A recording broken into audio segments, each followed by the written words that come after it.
Hello students, this is Abhishek Karma and you are watching our channel Study Class. Students, क्या आपको पता है कि अमर शहीद चंद्रशेखर आजाद, महान स्वतंत्रता सेनानी चंद्रशेखर जी आजाद हमारे मध्य प्रदेश में पैदा हुए थे। क्या आपको पता है कि लोकमत न्यूज़पेपर जो बहुत फेमस है, ये हमारे जबलपुर से पब्लिश होता था और इसने स्वतंत्रता संग्राम में बहुत अच्छा योगदान दिया। सो हे गाइस, मैं हूं अभिषेक वर्मा और आप देखें यूट्यूब पे one of the best educational channel study class, जहां आज हम बात करने वाले हैं contribution of Madhya Pradesh in freedom struggle के थर्ड पार्ट यानी कि आखिरी वीडियो लेक्चर की। जी हां स्टूडेंट्स, आज के इस वीडियो लेक्चर में चैप्टर पूरी तरह से कंप्लीट हो जाएगा। आज हम बात करेंगे चंद्रशेखर आजाद के बारे में, साथ ही साथ हम बात करेंगे कि quit India movement Madhya Pradesh से किस प्रकार चल रहा था, और तो हम बात करेंगे कि आजादी की इस लड़ाई में मध्य प्रदेश में न्यूज़पेपर्स ने यानी अखबारों ने कैसे नेशनलिस्ट फीलिंग को अराइज किया। ये सारी बातें हम डिस्कस करेंगे। तो स्टूडेंट, आज की वीडियो बहुत ज्यादा अमेजिंग, इंटरेस्टिंग और नॉलेजफुल रहने वाला है। वीडियो के अंत तक जरूर बने रहिएगा। और तो स्टूडेंट, इस चैप्टर के नोट्स आपको पीडीएफ फॉर्म में मिल जाएंगे। इस वीडियो को डिस्क्रिप्शन लिंक पर देखिए, लिंक में टेलीग्राम ग्रुप का लिंक मिलेगा, वहां जाके आप सारे नोट्स डाउनलोड कर सकते हैं और नए नए एजुकेशनल वीडियोस भी देख पाएंगे। और स्टूडेंट्स, ब्लूप्रिंट जो चेंज हो गया, अभी न्यू ब्लूप्रिंट आया है, उसकी वीडियो भी मेरे चैनल पर प्रेजेंट है। लिंक आपको डिस्क्रिप्शन में मिलेगी या टेलीग्राम ग्रुप में मिल जाएगी। तो फटाफट न्यू ब्लूप्रिंट की भी वीडियो देख लीजिए। तो चलिए स्टूडेंट्स, देखते हैं कि क्या है ये रोल ऑफ न्यूज़पेपर्स।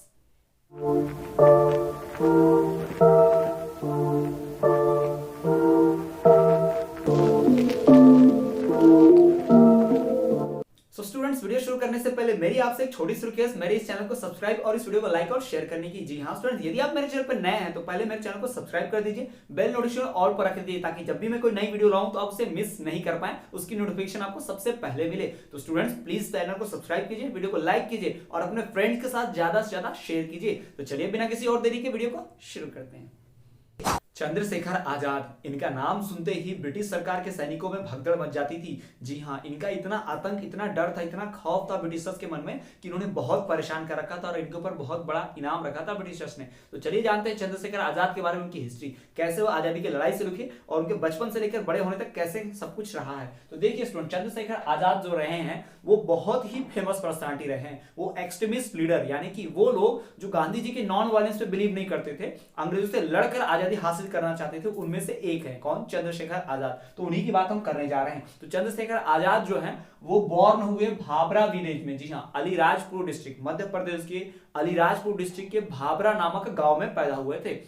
वो बचपन से ही फ्रीडम मूवमेंट में इंक्लूडेड थे, यानी हर आजादी की लड़ाई जो होती थी बचपन से, जब वो बड़े हुए तब से आजादी की लड़ाई में उनका मिलना जुलना चालू था, मतलब उस लड़ाई में भाग लिया करते थे। एक समय की बात, जब वो 14 साल के थे, मात्र सिर्फ 14 साल के थे, तो एक बार उनके कुछ अपराध के लिए, आजादी की लड़ाई में पार्ट लेने के लिए उन्हें गिरफ्तार किया गया था और कोर्ट लेकर जाएगा। तो कोर्ट में जब उनसे पूछा गया, जज ने, ब्रिटिशर की कोर्ट में जज ने उनसे पूछा कि आपका नाम क्या है, तो उन्होंने बताया कि आजाद, जबकि उनका नाम चंद्रशेखर था। उन्होंने आजाद बताया, मतलब इंडिपेंडेंट, फ्री।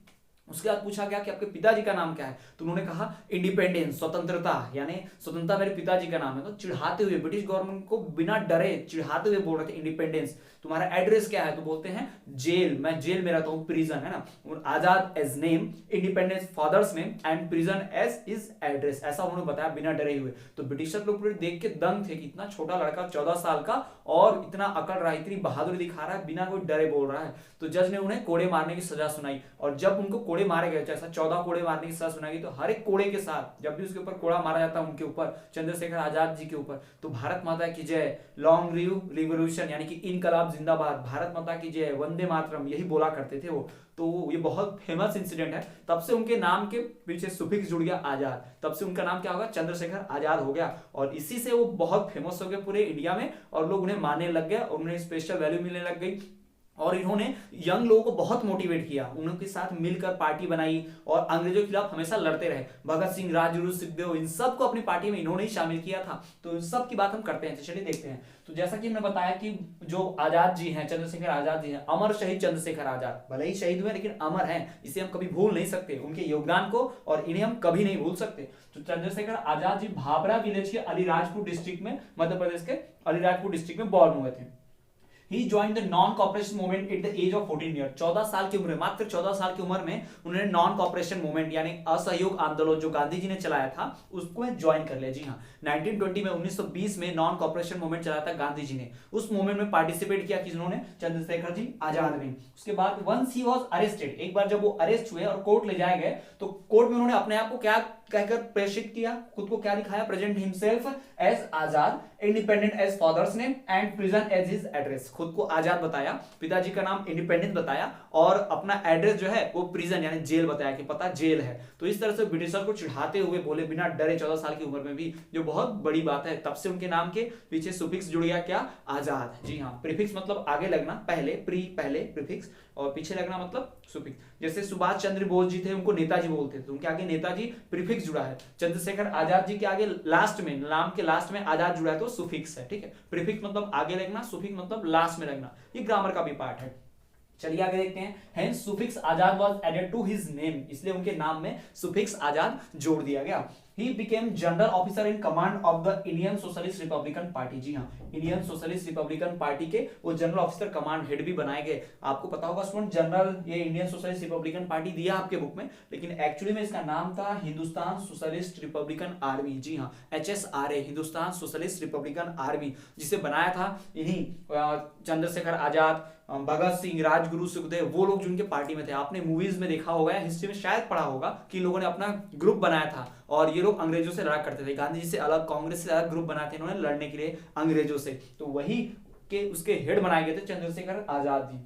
चंद्रशेखर आजाद ने 100 से भी ज्यादा लड़ाइयों में पार्टिसिपेट किया, उन लड़ाई में अंग्रेजों के खिलाफ पार्टिसिपेट किया। कितने ही अंग्रेजों को मारा इन्होंने, और इनका नाम मतलब अंग्रेजों में डर का माहौल, अंग्रेज पूरा डर जाते थे। कहीं पर आजाद जी निकलते थे अंग्रेज भाग खड़े होते थे। इनके ऊपर इनाम रखा था इनको जिंदा पकड़ने का, मुर्दा पकड़ने का, लेकिन फिर भी अंग्रेजों ने कभी जिंदा पकड़ नहीं पाए। अल्फ्रेड पार्क, जहां पर सुबह टहल रहे थे तो इनके साथी ने धोखा दिया, पुलिस बुला ली और फायरिंग हुई। फायरिंग में इन्होंने अपने आप को, लास्ट गोली जब बची थी, जब जानते थे कि ब्रिटिश पकड़ लेंगे, तो उन्होंने लास्ट गोली अपने आप को मार लिया और शहीद हो गए। और कभी अंग्रेजों से पकड़ में नहीं, और आजाद थे, आजाद हैं और हमेशा आजाद रहेंगे चंद्रशेखर जी आजाद। तो स्टूडेंट्स, आपको मध्य प्रदेश के इंपॉर्टेंट रिवोल्यूशनरीज के बारे में लिखने के लिए आता है, तो जब रिवोल्यूशनरीज के बारे में लिखने के लिए आता है तो सबसे मेन इंपॉर्टेंट चंद्रशेखर आजाद जी हैं, यही, और कुछ नहीं पूछता, कुछ भी नहीं पूछेगा, गारंटी देते हैं, इतना ही पूछता है। और दूसरा टॉपिक कि जो इंपॉर्टेंट रिवोल्यूशनरीज हैं उसमें से ये चंद्रशेखर आजाद जी, और पूछेंगे क्या रोल है न्यूज़पेपर का, कि मध्य प्रदेश के न्यूज़पेपर ने क्या रोल प्ले किया फ्रीडम स्ट्रगल में, न्यूज़पेपर ने कैसे लोगों को इंस्पायर किया, न्यूज़पेपर ने कैसे आजादी की बात लोगों तक पहुंचाई,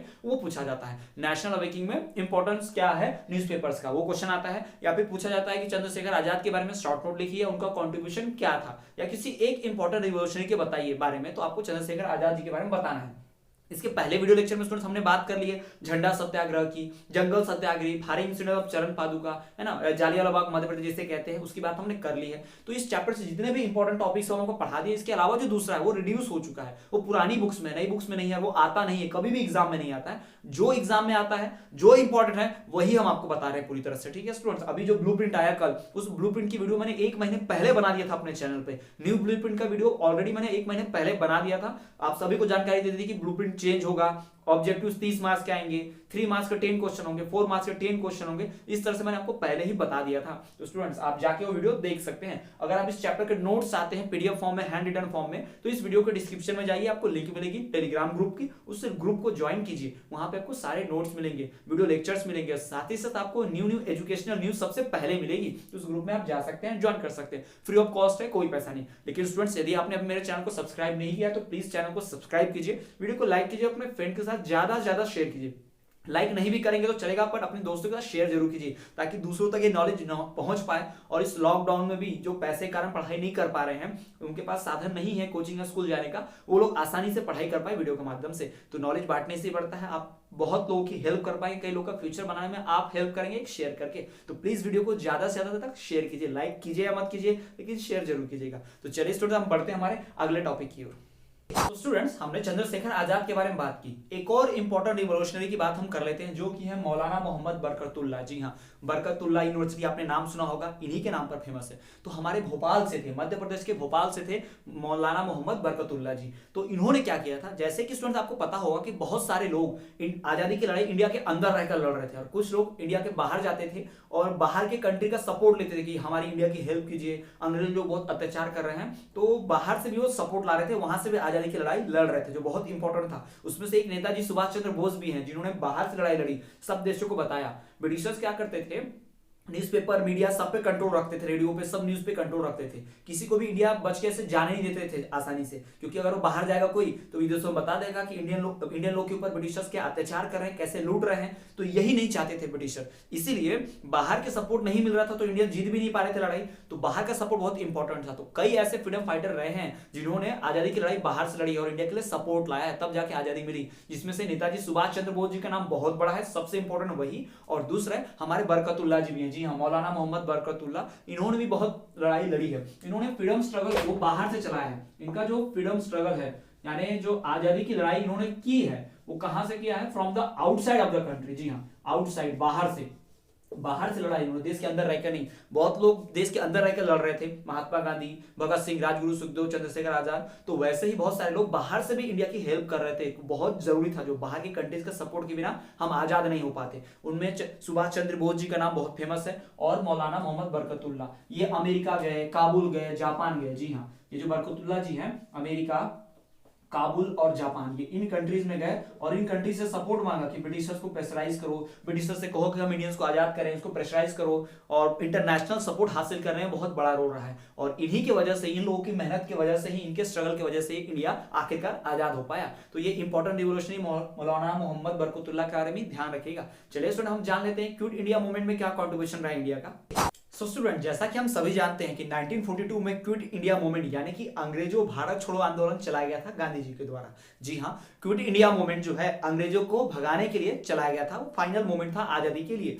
तो जैसे ही 8 अगस्त को 1942 को ये डिसाइड किया गया कांग्रेस वर्किंग कमेटी में कि हम क्विट इंडिया मूवमेंट चलाएंगे, वैसे ही अंग्रेजों को भनक लगी, इस बात की पता चल गई कि इंडियन लोग मूवमेंट चलाने वाले हैं। तो उन्होंने क्या किया, 9 अगस्त को अगले ही दिन गांधी जी, जवाहरलाल नेहरू, सारे मेन लीडर्स को गिरफ्तार कर लिया। अब कोई बचा ही नहीं मूवमेंट चलाने के लिए। तो क्या हुआ, इसी सारे मेन लीडर में से 2 एमपी के लीडर्स, कौन कौन? पंडित रविशंकर शुक्ला और द्वारका प्रसाद मिश्रा, ये दोनों वहां से अंग्रेजों से बच के वापस एमपी लौट आए और उस मूवमेंट को खत्म नहीं होने दिया, क्विट इंडिया मूवमेंट को, और मूवमेंट चलाते रहे एमपी में। स्टूडेंट्स, अंग्रेजों ने सोचा कि अगर मेन लीडर्स महात्मा गांधी, जवाहरलाल नेहरू, इनको कैद कर लिया जाए और जेल में डाल दिया जाए तो मूवमेंट तो चलेगा ही नहीं। लेकिन वो इसी बात में चूक गया कि उनके अलावा और भी तो मेन लीडर्स है, वो उनको नहीं पकड़ पाए, जैसे कि पंडित रविशंकर शुक्ला और द्वारका प्रसाद मिश्रा। वो लौटकर एमपी में आ गए और एमपी के कई डिस्ट्रिक्ट जैसे जबलपुर, छिंदवाड़ा, होशंगाबाद, मंडला, इन इलाकों में बहुत मूवमेंट चला बढ़िया से। और इन मूवमेंट की वजह से ही नॉन कॉपरेशन मूवमेंट के बाद जो बड़ा मूवमेंट था क्विट इंडिया मूवमेंट, ये फेल नहीं हुआ। नॉन कॉपरेशन फेल हो गया, सिविल डिसोबीडियंस मूवमेंट फेल हुआ, लेकिन क्विट इंडिया मूवमेंट को फेल नहीं होने दिया, सिर्फ और सिर्फ इन एमपी के 2 लीडर्स की वजह से। उसके बाद इनके आने की वजह से और एमपी के लोग बहुत इंस्पायर हुए, उन्होंने बहुत मूवमेंट चलाए। रीवा डिस्ट्रिक्ट के पास जितने भी थे लोग, वो भी बहुत मूवमेंट चलाते थे। मंडला डिस्ट्रिक्ट वाले सबने मूवमेंट चलाया बढ़िया से। और कई ऐसे लोग थे, ट्राइबल्स लोग, नॉन ट्राइबल्स लोग, जो आजादी की लड़ाई में लड़े, क्विट इंडिया मूवमेंट चलाया। और मेन लीडर्स के न होने के बावजूद आजादी की लड़ाई को चलाते रहे बढ़िया से आगे और अच्छे से लड़ाई लड़ी। तो चलिए जानते हैं उसी के बारे में कि क्विट इंडिया मूवमेंट का एमपी में क्या कंट्रीब्यूशन रहा है, क्विट इंडिया एमपी लोगों ने कैसे कंट्रीब्यूट किया। तो क्विट इंडिया मूवमेंट जो स्टार्ट हुआ था 8 अगस्त 1942 को, जैसा कि आपको बताया कि क्विट इंडिया मूवमेंट, अंग्रेजों भारत छोड़ो आंदोलन, ये शुरू हुआ था 8 अगस्त 1942 को। कांग्रेस वर्किंग कमेटी की मीटिंग हुई कि 8 तारीख को मीटिंग हुई कि कल से मूवमेंट चलाना है, ये पास हो गया मीटिंग। लेकिन अंग्रेजों को इस बात की पता चल गई। On 9 August 1942 main leaders were arrested, जितने भी प्रोमिनेंट मेन मुख्य नेता थे, चाहे वो लोकमान्य तिलक की बात हो, महात्मा गांधी की बात हो, और जो भी पंडित जवाहरलाल नेहरू से जितने भी लीडर्स थे मेन, उन सबको गिरफ्तार कर लिया गया। तो मेन लीडर नहीं थे, तो अंग्रेजों ने सोचा कि मूवमेंट नहीं चलेगा। लेकिन उन मेन लीडर में से 2 लीडर जो उधर सेंटर में थे, दिल्ली के आसपास थे, वो लोग वहां से बचकर एमपी में वापस आ गए कि हमको भी गिरफ्तार कर लेंगे, मूवमेंट खत्म हो जाएगा, इससे वो बचकर आ गए। But leaders of Madhya Pradesh like Pandit Ravishankar Shukla and Dwarka Prasad Mishra, ये 2 जो मेन लीडर्स हैं, प्रोमिनेंट लीडर्स, वो वापस एमपी में आ गए, return to the MP. They operated quit India movement in absence of prominent leaders, और इन्होंने क्विट इंडिया मूवमेंट को इन प्रोमिनेंट लीडर, जैसे कि मेन लीडर्स हमने आपको नाम बताया, वो लीडर नहीं भी थे, उनके एब्सेंस में, उनके जेल में होने के बावजूद मूवमेंट को खत्म होने नहीं दिया, जैसा अंग्रेज चाहते थे, नहीं खत्म होने दिया, और इन लोगों ने एमपी मूवमेंट चलाया। स्टूडेंट्स, आपकी जानकारी के लिए बता दें कि अभी का जो एमपी है पहले का एमपी से बिल्कुल डिफरेंट है। पहले मध्य प्रदेश में नागपुर, झांसी, ये सब आया करता था, ग्वालियर वगैरह सब जितना था ना, झांसी, ग्वालियर, इधर नागपुर, ये पूरा एरिया सब कुछ एमपी में आया करता था। तो एमपी बहुत बड़ा स्टेट था। अगर कोई मूवमेंट को सक्सेसफुल बनाना है तो एमपी में उसको सक्सेसफुल बना दो, तो ऑल ओवर इंडिया में चली जाता था वो। इसीलिए इन 2 लोगों ने एमपी में आके मूवमेंट चलाने की कोशिश की और चलाया, ताकि एमपी में जिंदा रहेगा मूवमेंट तो बाकी ऑल ओवर इंडिया में धीरे धीरे फैल जाएगा। फिर अंग्रेज चाहे मेन लीडर को गिरफ्तार करे या ना करे, उससे फर्क नहीं पड़ेगा। तो वही काम इन्होंने किया और इनके द्वारा इंस्पायर होकर दूसरे डिस्ट्रिक्ट के लोगों ने भी, होशंगाबाद, छिंदवाड़ा, जबलपुर, मंडला, विंध्य प्रदेश जो कि रीवा डिस्ट्रिक्ट में आता है, वहां के भी लोग, उन सभी लोगों ने क्या किया, मूवमेंट चलाया और सभी ने क्विट इंडिया मूवमेंट में पार्टिसिपेट किया। यानी मध्य प्रदेश का बहुत ज्यादा कॉन्ट्रीब्यूशन रहा है अंग्रेजों भारत छोड़ो आंदोलन में। यानी भारत की आजादी की लड़ाई में मध्य प्रदेश ने बहुत सहयोग किया है। मध्य प्रदेश के ऐसे लीडर्स ने रविशंकर शुक्ला जी और द्वारका प्रसाद मिश्रा जी ने बहुत कंट्रीब्यूट किया है। तो स्टूडेंट्स ये तो बात कर ली हमने क्विट इंडिया मूवमेंट में इनके कंट्रीब्यूशन की। अब हमें बात करनी है कि न्यूज़पेपर्स का क्या रोल था। जो भी न्यूज़पेपर पब्लिश होते थे मध्य प्रदेश में, उनका क्या रोल था फ्रीडम मूवमेंट पे। स्टूडेंट्स ये टॉपिक इतना ही, इससे ज्यादा जो और एक्स्ट्रा दिया हुआ वो कभी आता नहीं एग्जाम में। वो ट्राइबल्स के बारे में है और पूरी डिटेल छोटे छोटे प्रोमिनेंट लीडर्स की बात है, छोटे छोटे फ्रीडम फाइटर्स की बात है। ऐसा तो इनका कंट्रीब्यूशन नहीं है, बट वो एग्जाम में कभी नहीं आता है, तो वो आपको बहुत ज्यादा बर्डन ना पड़े इसलिए वो नहीं बताया जा रहा है। वो कभी एग्जाम में ना आया है। इंपॉर्टेंट क्वेश्चन आप जो भी बुक देखना चाहे, परीक्षा एकदम, परीक्षा बोध, उसमें आपको कहीं नहीं मिलेगा, ठीक है। और जो मैंने इस चैप्टर के इंपॉर्टेंट क्वेश्चंस की वीडियो बनाई अपने चैनल पर डाली है, उसमें भी आपको इंपॉर्टेंट क्वेश्चन वो नहीं मिलेंगे, टॉपिक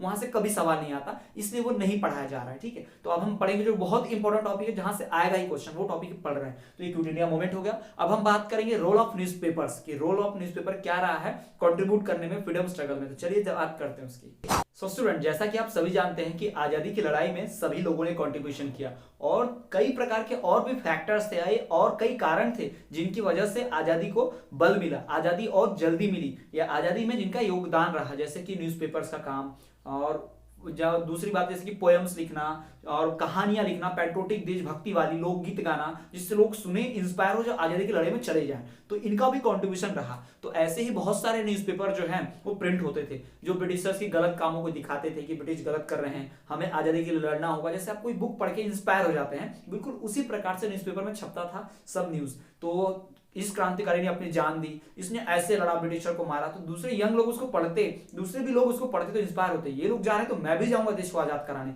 तो इससे बहुत लोगों के अंदर फीलिंग आई पैट्रियोटिज्म की, नेशनलिस्ट, जिससे आजादी मिली। तो उसी बात को हमें करनी है, यहाँ पढ़ना है कौन कौन से न्यूज़पेपर थे। तो students, many factors contributed to promote nationalist feelings. बहुत से ऐसे फैक्टर है जिसने देशभक्ति की भावना बढ़ाई, राष्ट्रवाद की भावनाओं को बढ़ाया। उसमें से न्यूज़पेपर जो है, among which role of newspaper were also important, जिसमें से न्यूज़पेपर का रोल भी क्या बहुत इंपॉर्टेंट, महत्वपूर्ण है। दूसरा, न्यूज़पेपर्स लाइक लोकमत जबलपुर, बहुत फेमस है, जानते होंगे आप। इसमें न्यूज़पेपर्स के नाम याद रखने हैं, बहुत सारे नाम है, इसमें से हमें आप कुछ ही लिख रहे हैं, सारे नहीं लिख रहे हैं, मेन में लिख दे रहे हैं, और आप इसमें से कुछ याद करके लिख लीजिएगा, ठीक है। न्यूज़पेपर्स लाइक लोकमत जबलपुर से याद रहेगा। कर्मवीर, अंकुश, सुबोध सिंधु, ये सब खंडवा से छपते थे। न्याय सुधा हरदा से छपता था। प्रजामंडल पत्रिका इंदौर से। आप लोकमत और प्रजामंडल पत्रिका तो याद रख ही सकते हैं कि लोकमत जबलपुर से और प्रजामंडल पत्रिका इंदौर से, फेमस है।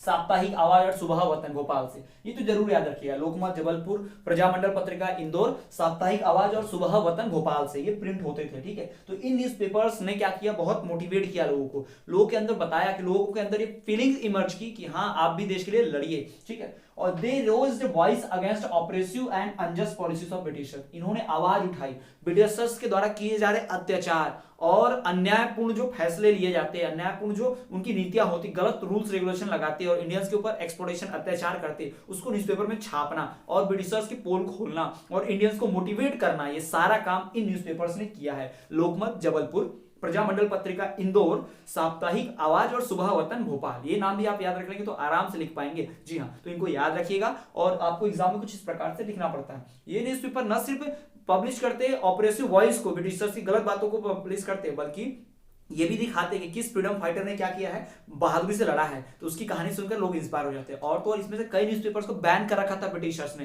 क्योंकि वो इंडियंस को मोटिवेट करते थे, ब्रिटिशर डर के मारे बैन कर देते थे। तो इंडियंस ने क्या किया, इन न्यूज़पेपर को पब्लिकली तो छापा नहीं, सीक्रेटली छापते थे, मतलब गुपचुप तरीके से घर के अंदर बिना बताए, कोई प्रिंटिंग प्रेस में नहीं, रातों रात छपता था, रातों रात बांट देते थे, किसी को पता ना चले, पकड़ लेंगे तो ब्रिटिशर्स कैद करते थे, जेल करते थे, मारते भी थे ना। तो ये सब नहीं होना चाहिए, इससे ऐसा करते थे। तो स्टूडेंट्स, ये तो बात कर ली हमने role of newspapers in contribution of Madhya Pradesh freedom struggle. जी हाँ, कैसे न्यूज़पेपर्स ने फ्रीडम स्ट्रगल में कंट्रीब्यूट किया है। सो स्टूडेंट्स, ये थी video chapter number 10 contribution of Madhya Pradesh in freedom struggle का थर्ड वीडियो लेक्चर और आखिरी वीडियो लेक्चर। जी हाँ, यहाँ पे ये चैप्टर समाप्त होता है। इस चैप्टर के इंपॉर्टेंट क्वेश्चंस देखने के लिए, बाकी चैप्टर्स के इंपॉर्टेंट क्वेश्चंस देखने के लिए आप इस वीडियो के डिस्क्रिप्शन में जाइए, वहां आपको लिंक मिलेगी। आप सारे इंपॉर्टेंट चैप्टर्स के सारे इंपॉर्टेंट क्वेश्चन जो बोर्ड एग्जाम में 5 से 10 क्वेश्चन गारंटेड के साथ वही आएंगे, वो मैंने दिया हुआ है। इस चैप्टर के नोट चाहिए तो आप फटाफट वीडियो के लिंक जाइए, टेलीग्राम ग्रुप को ज्वाइन कर लीजिए, वहां भी पीडीएफ फॉर्म में मिल जाएगी, ठीक है। तो आप इस तरह से ज्वाइन कर सकते हैं। और तो स्टूडेंट, और दूसरी वीडियो जैसे कि बोर्ड एग्जाम में आया हुआ क्वेश्चन पेपर जो आया था 2020 में, उसका रिव्यू देखना है तो भी आपको मिल जाएगा। ये सारी वीडियोस अवेलेबल हैं। और स्टूडेंट्स जल्दी ही ग्रामर की वीडियो भी अपलोड हो जाएगी आज, या फिर हो सकता है कि कल मैं ग्रामर की वीडियो सीरीज भी अपलोड कर दूं। जो 10th एमपी बोर्ड में ग्रामर आने वाला है वो भी मैं अपलोड कर दूंगा, तो आप वो भी देख पाएंगे। तो अगर आप मिस नहीं करना चाहते हैं तो फटाफट चैनल को सब्सक्राइब कर दीजिए। और तो स्टूडेंट्स मैं एमसीक्यूज की वीडियो भी लाने वाला हूं कि हर चैप्टर से इतने एमसीक्यूज आ सकते हैं, इंपॉर्टेंट एमसीक्यूज कौन कौन से यहाँ पर सॉल्व करके मैं बराबर यहाँ दिखाऊंगा, इंपॉर्टेंट एमसीक्यूज प्लस उनके सॉल्यूशन के साथ। तो अगर आप मिस नहीं करना चाहते तो बेल नोटिफिकेशन को ऑल पर कर देना, चैनल को सब्सक्राइब जरूर कर देना और ज्यादा से ज्यादा अपने फ्रेंड्स और दोस्तों में शेयर करना। तो स्टूडेंट्स आज की वीडियो में इतना ही। सो स्टूडेंट्स ये थी video lecture chapter number 10 contribution of Madhya Pradesh in freedom struggle के ऊपर। तो इसी तरह से आप हमारा चैनल देखते रहिए study class. You are the future of India. Piece.